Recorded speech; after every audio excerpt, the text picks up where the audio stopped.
Hi, Niël, Pretorius, CEO of DRDGOLD. We're based in South Africa, listed in Johannesburg and on the New York Stock Exchange. And we're involved in the retreatment of mine waste. We're a gold producer. Yeah, good to see you. When did we see you? We saw you back in September.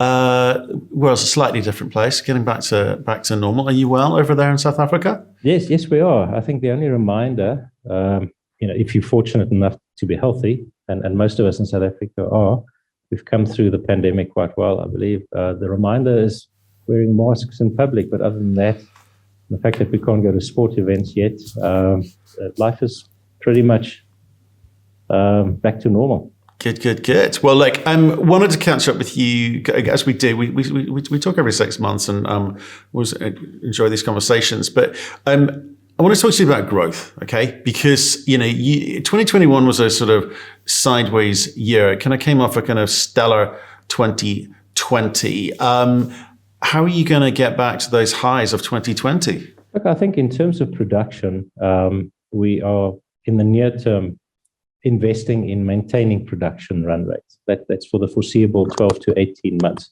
But over and above that, we're also wanting to optimize our existing portfolio. And in the Far West in particular, that's the new project that we acquired from Sibanye-Stillwater. There we actually want to up throughput. So there you'll have a bit of internal growth through just the expansion of infrastructure, etc. In terms of external growth, we still very, very determined to leverage our relationship with Sibanye-Stillwater and to move into the PGM space. And we're having the right conversations with them in that regard. And then we're also being encouraged by Sibanye-Stillwater to also look outside of the group. And we've stated in alignment with their stated strategy that we want to also get involved in the battery metal space. We think we're at the start of a very long cycle. The world's determined to move away from dirty energy into sustainable, renewable energy. And we think we can play a role. And we think we're extremely well positioned in that regard too, because we've developed the ability to retreat mine waste. We understand the logistics, we understand the setup of plants, the management systems, and so forth. The metallurgical aspects, those are skills that one can bring into the group. And just gauging where the world's position is on new mines and mining itself. On the one hand, there's this requirement, almost a demand, that we've got to develop into the green energy space. But that's going to require a whole lot of new metals. On the other hand, you have this almost fierce resistance against mining. So we're going to find these minerals, we're going to find these products. A lot of that, from our perspective, already stockpiled across the globe. And we might be able to get an early advantage on securing some of those and mining these minerals from mine waste, not producing additional waste in the process. Right. So there's a long answer because there's a few bits I want to get into, and I need to understand as an investor or a potential investor into this, which is right. So you process mine waste, you extract minerals. Those minerals have a value, and you then kind of remediate the tailings as well, right? So there's a kind of make money, and then there's a do good bit to it, right? And I think it's fair to say, I think the accusation being thrown at your company is a little bit too much focused on the do good bit. And I think investors want you to explain precisely how you do the make money bit. So processing gold at the moment, you've been having the PGM conversation with Sibanye for a while. I think some sense of what the timing of that could be would be good news. And the second bit you mentioned there is, can we get into, and you're being encouraged to get into the battery metal space, can your technology deliver that? So maybe you could sort of talk about all of those things. Certainly. Look, the term or the words do good are not words that I ever use in describing what we do. I prefer the term sustainability, because I believe that social sustainability and environmental sustainability are essential requirements for a successful business, for a sustainable business, hence the word sustainable development. And we're committed to sustainable development the way that Paul Polman describes it, and the various capitals and the overlay and integration and so forth. We've subscribed to that notion now for quite a long period of time. I always thought that ESG sort of emerged out of sustainable development, and it's actually not the case. I think ESG are just components of sustainable development that are now receiving more attention from the investment market for all the right reasons. So this is not foreign territory for us. So when it comes to the social sustainability aspect of our business and the environmental sustainability aspect of our business, I think one of the key differentiators between ourselves and those who are joining the parade, the ESG parade, is that I think that in DRD Gold, social and environmental sustainability are integrated in the business model. And let me explain from an environmental side.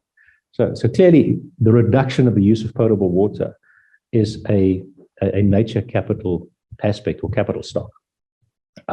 We do not use a lot of potable water. In fact, this year, again, we reduced our potable water usage by almost 10%. We make use mostly of recycled water. But what it does is we didn't go and spend a fortune because we don't want to use potable water for the sake of not using potable water. We set up infrastructure because we were managing the business towards a very specific risk, namely the availability of sufficient water to keep our system going. So there's a risk element to it. The recycled water that we use is a lot cheaper than potable water.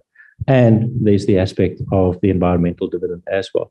So I believe that this is really what's envisaged in terms of sustainable development, to have an integrated value proposition.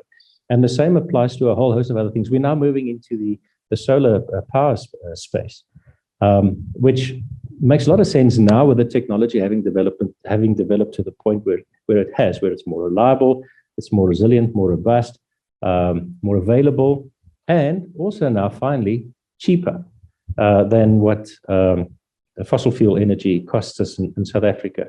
So there's the environmental aspect, the carbon footprint aspect of it.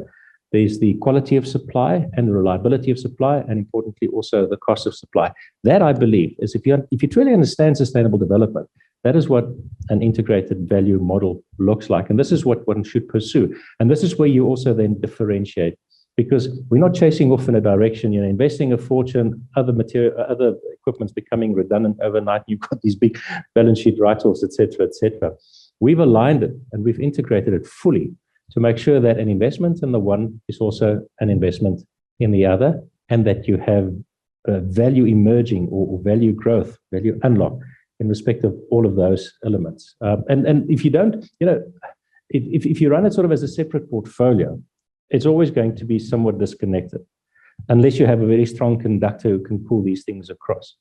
If you integrate it into your business model, into your business plan, and you implement through the line, then it becomes fully integrated in the long term, where you almost coincidentally, it almost seems like a coincidence where the value here also resonates somewhere else in some of the other capital stocks. It's interesting. There's been a few white papers coming out, and I'm happy to send you them, talking about ESG actually being ineffective. It's a buzzword. It's a framework which funds are using under pressure from activists and others to try and do better. I think the intent is good, but the delivery is not. And in fact, it's a cost to the company. So what you're saying is you're starting from the position of how do we be more efficient whilst, and I'm going to use the phrase, doing it better than industry currently does it. That's what I'm hearing. I believe it's an essential component for a successful business. Right. If you're environmentally insensitive, you break the planet whilst producing your product. Your business is not sustainable, it will fail. You won't see its full potential. The same applies. I think that there are compelling commercial arguments for each one of those capital stocks, including social, and that's always been my approach. If you think that you're going to solve all of society's problems, if that is your social agenda, you're going to get confused, you're going to get distracted, and you'll have zero focus. If you investigate, and I think that's where a lot of people joining the ESG parade, that's where they sort of losing the plot, because they're listening to external advisors and looking at generic models which they think they can implement. It's not a one-size-fits-all sort of scenario. The requirement, the need is just too enormous. It's too overwhelming to think that you're going to be solving all of those. So we're approaching it from a different perspective. We're looking at, so what are the needs? Which of those needs can we deliver into after consultation? Because you can't show up and say that we have the solution to all of your problems. You do have to consult. Not doing it, I think, is an insult to the communities that you want to get involved in. And then you have to design your social capital investment plans in accordance to your capacity, where you can have the largest impact at the lowest cost. Because this can't be a stretch. This can't be a burden on your balance sheet. Ultimately, you're still a business, and all of these things need to get funded. Then you've got to look at innovative ways also of funding it. Now, I can, in a very short a very short paragraph, I can explain to you how we're approaching this in terms of social development. So our focus, because of the areas where we are operating in, our focus have been improving the quality of life of those living in and around our operations. So one of the things where it integrates with one of the other capitals was just the quality of the environment. So dust suppression off our workplace and off our tailing storage facilities. That was a major issue. There's an environmental impact as well as a social impact. As I say, once again, there's that word integration. The second one was poverty alleviation. A lot of the programs that are being pitched at many of these communities start sort of 4 or 5 levels up. It assumes a level of financial literacy, et cetera, et cetera. We said, well, why don't we get you sort of out of abject poverty first and assist you to do that sustainably? So if we're no longer around, then you could do that.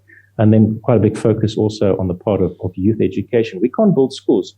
We're too small, and we have a footprint in excess of 60 kilometers. But we can appoint teachers, we can employ teachers, and they can go and teach maths and science at some of these schools by way of extra classes. So that was our focus area right from the outset. There's a very dynamic program, I think, that's being developed out of the network that's been developed now over time. And we can have another conversation about that a little bit later, 41 programs that we want to reduce, et cetera, et cetera. But in terms of the funding, and this is where the differentiator comes in, you invest in DRD Gold because of the dividend and the fact that there's capital growth associated with the mining of gold or the extraction of gold out of tailings. We have a large property footprint, but you're not buying the stock. It's not part of our value proposition, the fact that we have this property portfolio. And we've been selling off redundant properties, and some of that money has been channeled into these social programs. So we can say to the investor market, the social investments that we're making, the social capital that we're generating, our social dividend is not coming out of, it's not diluting your legitimate expectation in terms of gold earnings, in terms of gold revenues. So we're doing these things at the same time stabilizing the environment within which we are operating, because you cannot operate a business in an unstable social environment as well. And people who are destitute, who are poor, who are hungry, they get angry. And they turn their anger onto those entities that don't share their plight. And we just happen to be right there. So, and that's where the compelling commercial argument comes in. You invest in social stability, and the environment within which you do business is just so much better. And sustainable. Sustainability comes in there as well. So this is the business case for wanting to do this. And the differentiator is it's not costing you, shareholder, any money or a disproportionate dilution of earnings. Okay. Lots of other people have far more fancy programs. They've got bigger bands, bigger banners, they at the head of the parade and so forth. We're not there. But I think ours is sustainable. It has durability. Right. We need to take this conversation back into investing, right? Because although you've laid out a good commercial reason why you should do these things and it's not costing shareholders, well, it's de minimis, right? We've got to get back to the commercial bit. So, as a South African company on the Johannesburg Stock Exchange, these are all very commendable. Your New York shareholders or your North American shareholders are going to be, quite frankly, less interested, and they're going to point to this. The shares have moved side. I'm going to take 2020 out of it. We had a conversation last time. 2020 was a bit of an aberration in the sense that everyone was the beneficiary of it, and you've come back down to your regular levels, right? And people want to see that share price move. So we've got to come back to this growth story, and the growth story is going to be generated off the back of some of the things you mentioned earlier about increasing volumes through the company. And some of the ways you talked about that were obviously processing your own gold tailings more efficiently, to their relationship with Sibanye and discussions on PGMs, which have not advanced materially as far as the public is concerned. And we want to know what's happening with that.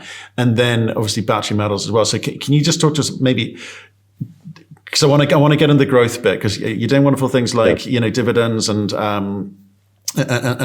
so forth. But and we've talked in the past about how efficient you are, because you're talking the gold tailings are, very, very low quantity. You need to be as efficient as possible. So I think that we'll take that as read. But talk to me about increasing the volume or throughput of the gold tailings first, and then give me PGMs and battery metals if you can, please. Okay, certainly. Look, if there's time, I'd like to circle back to the value proposition to a New York shareholder at some point, because it's just a case of how much taxes do you pay and how efficient is your business because of the socioeconomic environment within which you operate.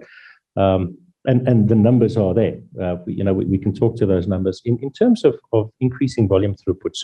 So our business, particularly the operation to the south of Johannesburg, the Ergo operation, it is a large volume throughput, almost nano extraction or low grade operation.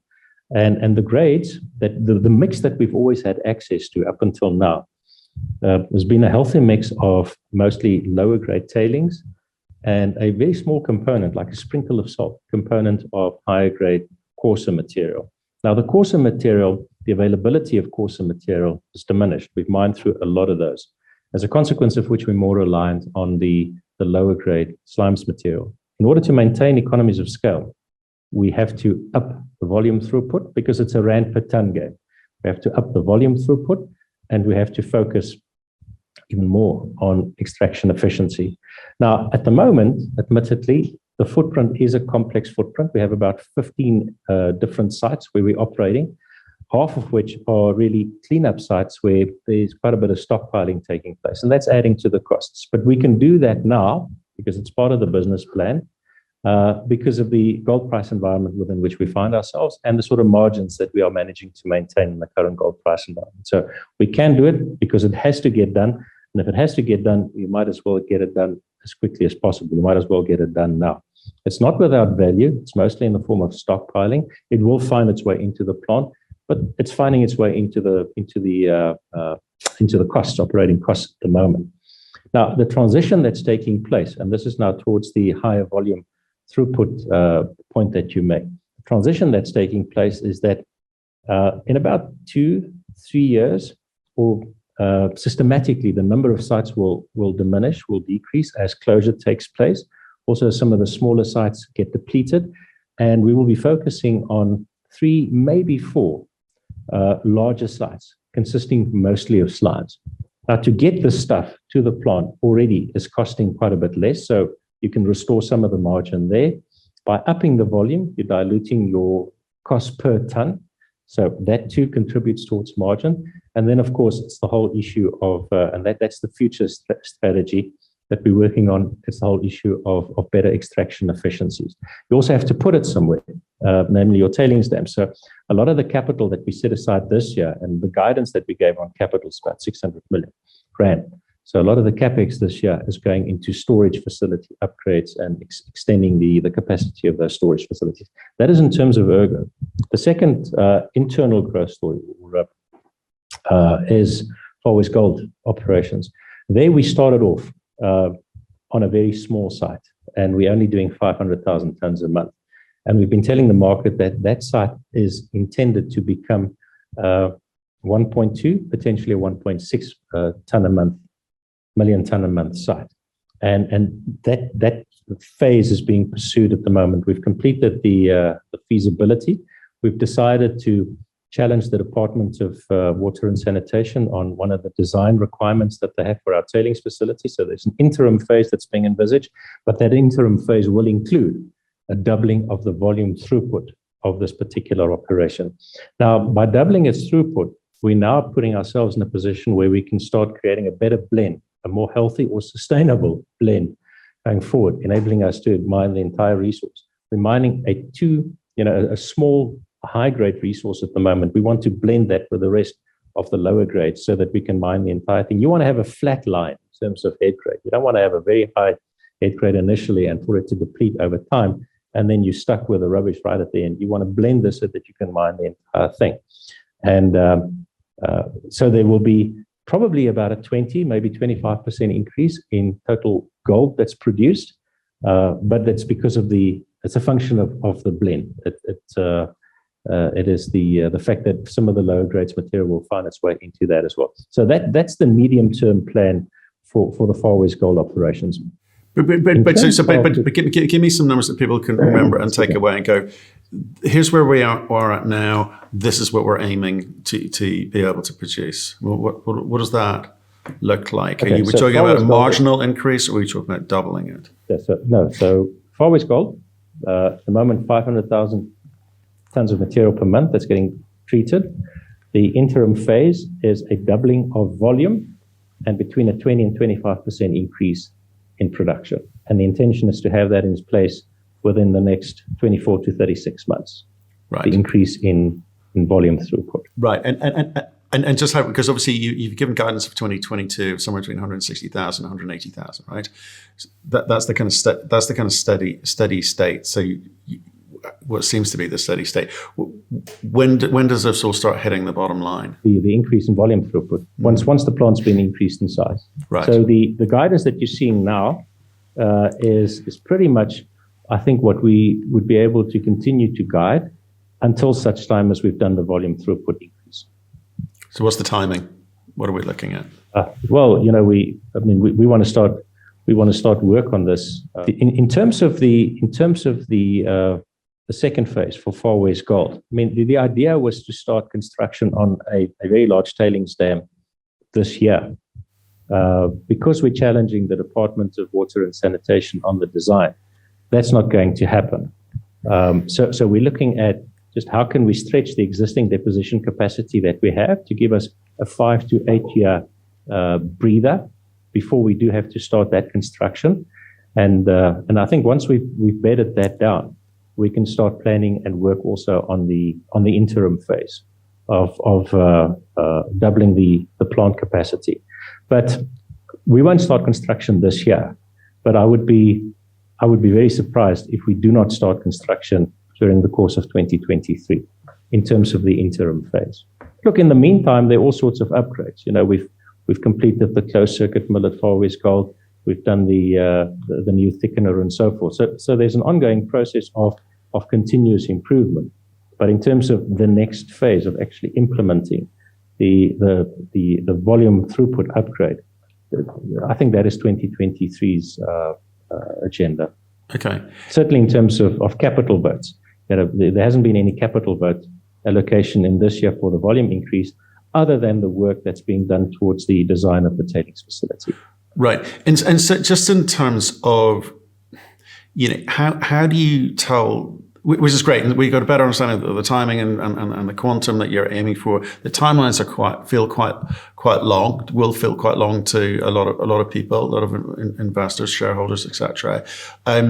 What are the kind of, are there quick wins in here? Because you're in danger of being one of those companies which, whilst, and I'm going to keep using this phrase, do good, because I think it's a really good thing to say.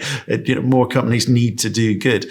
And I appreciate your more fulsome explanation, but you're remediating all of this land package and you're putting it to good use, etc. But the money you're producing at the moment, there's some dividends coming out.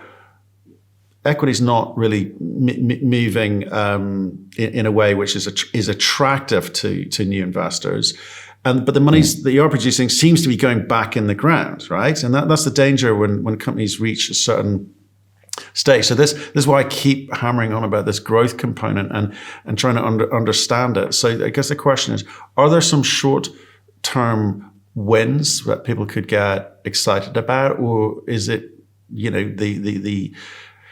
the bane of most big companies is to continue being able to tell a growth story once it kind of hits a certain level? They do start to plateau. So what encouragement can you give me on the growth story front? No, look, I think in the short term, there's certainly there are no sort of big gains to be made in the short term.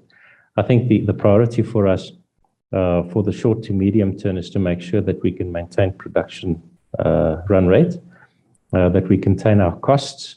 We've got just over 2 billion rand in the bank, which will go into these capital projects. So there won't be a disproportionate dilution of shareholder equity in order to implement these projects. And I think the balance sheet is such that we'd also be able to fund a big chunk of that with debt, so that we can avoid as I say, disproportionate dilution of shareholders' expectation of earnings.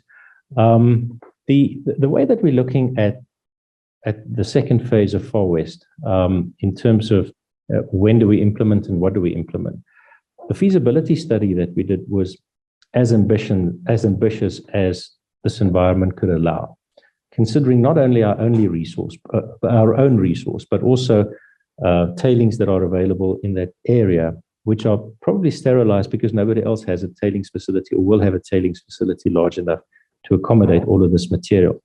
So it's an ambitious, extensive plan, and maybe this is a part of our legacy, just the way that we learn how to think about expansion and investment and so forth. Although we plan as big as we can, we do implement, I think, incrementally and responsibly. We don't take on more than what we don't bite off more than what we can chew at that point in time and for the foreseeable future. So if you're looking for share price excitement, in terms of the production profile that we're maintaining now and that we are likely to maintain for the foreseeable future, let's say, this financial year as well as the next financial year, there's nothing there that's going to move the share price, unless more confidence in the model might move the share price. So this is a stock which will respond to movements in the gold price, not to what we're doing operationally. And what we're doing operationally has probably been factored in. And look, gold equities are probably at the moment a little bit undervalued, but I'm not sure that is a reflection of the quality of the companies. I think that's more of a reflection of where gold sentiment is. We hit the hypes of 2020 when it looked like gold was just never going to stop. It went through $2,000 and was never going to stop. So maybe gold was a little bit overbought at the time, gold equities. Now we're at a point where the market is saying, what's gold going to do? It's gone flat. Maybe it's going to reduce in value. Maybe it's been replaced by some of these digital currencies, et cetera, et cetera. We're encouraged by the fact that it found support at roughly $1,700. So we're comfortable with the gold price where it currently is, and it's helping us to maintain margin and also invest the capex that we want to invest. But as I said, the production that we guiding at the moment, the performance of the business, it's unlikely to move the share price if everything else stays the same. It's going to move the share price as a change in sentiment internationally in terms of where the gold price is going to go. That's gold. So, but let's. I'm just kind of conscious of your time here. So let's come back to that PGM question with Sibanye. There are conversations ongoing, right? And I guess the big question we keep being asked or people sent in, which is, what's the timing on that? How are conversations advancing? Or are you technically capable of taking advantage of those conversations? Should Sibanye, gift you or give you, or however they want to work with you, some PGM tailings? Yeah, no, look, I think a smart deal. The Far West gold deal was a smart deal from a Sibanye perspective, in the sense that here was a balance sheet liability of a latent asset not recognized by the market. It was vended into an asset that this is what they do, or a company, this is what the company does. And as a consequence, the market attributed value to it. So balance sheet liability, invisible project resource became visible, was given a value, and it was a very attractive value. So I think that's the opportunity. Can we do something similar? We have a good understanding of the technical aspects of the project. It took us a long time because it's a 70-kilometer strike. There are hundreds of millions of tons of material, loads of plants. I think last count there were like 4 or 5 different plants envisaged for the in order to cover the entire resource. Various tiers, various levels of potential participation. So we have a very good understanding of the technical aspects of the business. What we now need to figure out, and that's a strategic discussion, is what fits where the best. What's the best fit for this asset? What's the best fit for that asset? So in other words, is the contribution that this is going to make, this particular asset, whether it's integrated with an underground resource, is the best contribution that it's going to make its cash flow potential into the treasury of the existing owner, or is there a value unlock that could be that could be established by vending it into a separate entity. And look, that conversation is going to take as long as it's going to take. But I do think that we're in a position now where we could probably start giving a bit of color on what the components are of this portfolio. And Sibanye-Stillwater follows a simple formula: is where's the best value? And it's not dark science. The best value is there's a cash flow component, there's an ESG or an environmental component, there's an equity component, there's a market appetite component. What's going to happen to DRD Gold if all of a sudden it's no longer just a pure gold play? What are the index funds going to do? Because a lot of our liquidity is in there. We need to have these conversations, because I think this is a responsible thing to have these conversations. And then we decide, so what's the right sort of combination? That's interesting. Obviously, it's a 50.1% shareholder. The equity bit is meaningful to them. So is part of the conversation about spinning out the technology into another operating entity, public or private, to deal with the PGMs, if that was still on the table? No. I think it's is there meaningful value that could be potentially unlocked by moving it into DRD, or is it best where it's currently being envisaged? Right. Now, if we were to develop this project here, is the value in its cash flow contribution towards the particular operation, or is the best value the cash flow? It's because the cash flow either goes straight into the operation or it follows the corporate route. It goes into DRD and then the dividend back out. But then there's a measure of dilution. So it's what is it that we think adds the most value at this point in time? Is it cash flow where it is, or a relative dilution of cash flow but the equity uplift? Right. So the conversation will take as long as the conversation takes, but the prize is big if you come to some sort of agreement. Now, they've also said to you, we encourage you to go look outside of the Sibanye portfolio and group. Have you started conversations outside? We started looking, and we're looking hard and we're looking wide. There's nothing at this stage which we can announce, which we can bring into the market and say we're having this conversation or that conversation. It's progressed to a particular point. But yes, we are. And then we're on record as saying that Sibanye is committed to the battery metal space, and we want to follow them there. But would you follow them abroad? Yes. Yeah. If the value is there, obviously. I don't really like the term strategic value. But we have a measure of what value is. Does it add to earnings per share? Does it add to cash flow per share? Because we've been paying dividends for 15 years, and we want to keep on paying dividends, hopefully for another 15 years. So it's a very important component. Is there such a thing as a growth dividend? Maybe, maybe not. What is the sacrifice in terms of maybe diluting the profile of a gold producer only? Will that be substituted by the growth dividend? These are complex issues of which I have limited understanding, but we're talking to the right people and they're guiding us through this. I personally do believe, though, that a good place to be in, a good 5 years from now, a good place to be in for DRD or DRD Gold, as it's currently called, would be to be we are the largest producer of surface tailings, but to maybe have achieved a measure of consolidation of retreatment of gold tailings in South Africa, to be sort of on its way to a 3 million ton a month throughput capacity, to at the same time also have established a compelling and equally large, or more or less in that range, surface PGM and chrome portfolio, to maybe have moved into some of the battery metals like copper. There seems to be some good opportunities in that regard. There are huge copper dumps scattered across the globe, some of those in Africa. We may want to have a look at that. And then some of the other more subtle ones, smaller operations, but a broader portfolio. I think we want to be a multi-product producer out of tailings. That may be the umbrella concept here, is that we produce all of these metals out of tailings with all the additional things that come with that. I think that's a sort of picture that's starting to take shape in our strategic image.